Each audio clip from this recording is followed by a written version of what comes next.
Ryan. Yes. You're going to share with us the blueprints for beating the Kansas City Cheifs. Listen, we're getting to playoff time, right?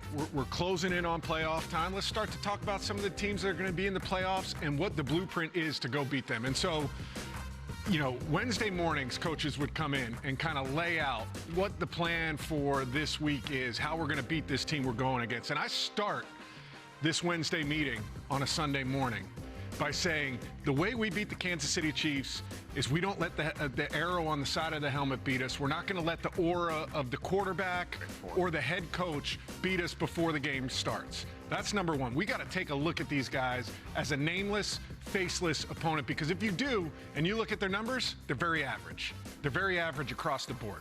But we're going to lay out offensive, defensive, and special teams musts.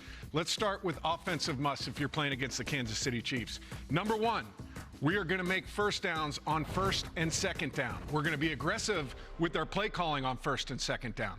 Take some shots over the top. We're going to be aggressive in the run game. We're going to try and limit the number of times that we're in third down situations. Steve Spagnuolo is excellent at developing plans to attack you on third down. When we are in third down, number two, we are going to mix it up, okay? We're going to mix it up. We're going to do some no huddle.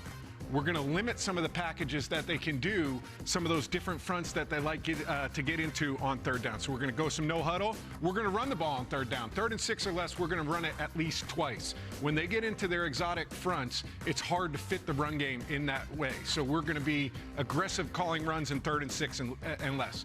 When we do huddle on third down, we are going to call our blitz beaters first. We're going to have 2 plays, but our blitz beaters are always going to be first. I've seen teams multiple times this year see pressure looks and try and check into it, and they check out of their pressure and they play coverage. We're not going to get beat that way, so we're going to call our blitz beaters first. And then finally, offensively, when it's your turn to make the play, all right? We're going to have opportunities. There's going to be shots over the top. You're going to have a chance to make a run, whatever.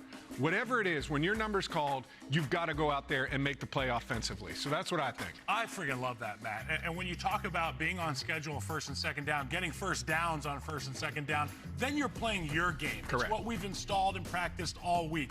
You get into 3rd and 6 plus, it becomes the Spags game. That is not one you want to play in offensively, because we know how genius he is and how many different guys he can throw at you from a pressure standpoint. And also, when you talked about going no huddle, when you talked about hurry up, you can get them to be in a rush, show their hand early. You undress that defense quicker. I think it's a great plan there, Matt. Dictate. All right, defensively, here's our plan. Number one, we are going to contain number 10. Isaiah Pacheco is not going to beat us. How are we going to do that?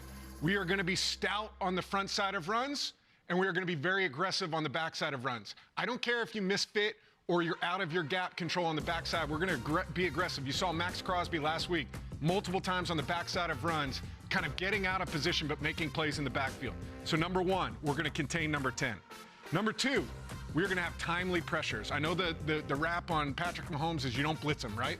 I disagree. I think you have to have timely pressures against Patrick Mahomes, and you have to play tight man-to-man coverage on the back end. This is not the same Kansas City Chief as Tyreek Hill beating you down the field. Xavier Worthy has not proven to be a guy that can go take the top off, and their rapport is not the same. So we're going to pressure at the right time, and we're going to play tight man-to-man coverage.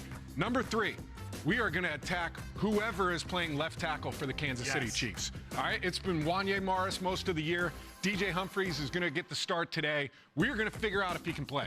And all of our games, all of our pass rushes are going to be to attack the left tackle and see if they figure that spot out. Left tackle is clearly the biggest weakness. I love the thought of pressuring Patrick Mahomes. You can't blitz Mahomes when it's expected, when it's predictable. That's when he kills you. But when you can catch him off guard, you can get him. And what do you do with the downhill runner? You make him change direction. That's what Pacheco doesn't want to do. You can penetrate, you can make him bounce. Now you got him. Yes. All right, special teams, which admittedly is not my area of expertise. But I sat in a few meetings and I heard what the coaches said, so I'm going to repeat what they said. Number 1, we are going to play penalty-free football. Critical in special teams. You look at last week, a penalty on a punt by the Vegas Raiders, has that ball down inside the 2, ends up being about 25 yards worth of field position. We are not going to give them free yards in the field position battle. We have to play penalty-free football.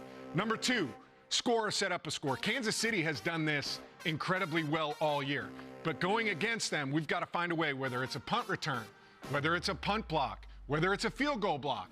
We've got to find a way to shorten the game, to change a possession, to get a short field opportunity, or put that thing in the end zone by ourselves. And then number 3, and this is the thing that I think is most important, good things happen to those who run.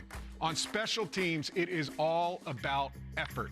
Kansas City does an excellent job of playing with great effort on special teams. You've got to match that, and you do that by running, right? You've got to eat up space in the return game, and you've got to be out there flying. So those are the 3 musts for special teams. You know, this probably goes to your defensive must, but force Kansas City to kick field goals. I know it's easier said than done, but if you do that, they right now are on their 3rd kicker of the season, who was just on their practice squad, right? They went and got Spencer Schrader. He's on IR. Now they have Wright there. They're going to get Butker back, but as it gets colder, as that ball gets tougher to kick, I want them on their 3rd kicker to have to attempt some long field goals. And the final thing I would say is I wouldn't have this conversation in front of the whole team, but I would talk to my quarterback, and I would talk to my offensive coordinator, and I would say, listen, if we get a lead, we are going into 4-minute offense whenever we get that lead. We are taking the clock under 5 seconds every time we snap that, and we're going to shorten the game and not give 15 opportunities to beat us. This was a brilliant new segment. We got to do this again.